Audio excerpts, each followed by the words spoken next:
ఇద్దరి కష్టము చేత ఉభయులకు మంచి ఫలము కలుగుతుందట. ఒంటరిగా ఉండడం కన్నా ఇద్దరు కూడి ఉండుట చాలా మంచిది అని లేఖనము తెలియచేస్తూ ఉంది.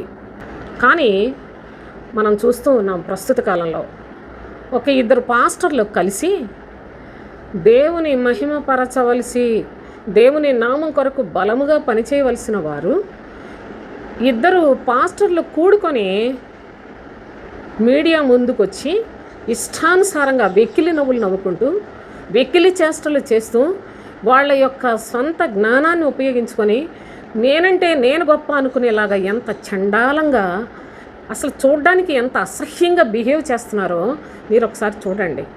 వాళ్ళ యొక్క పరిస్థితులు నేను పేర్లు చెప్పను కానీ సోదరులారా, మీలో చాలామందికి అన్నీ తెలుసు.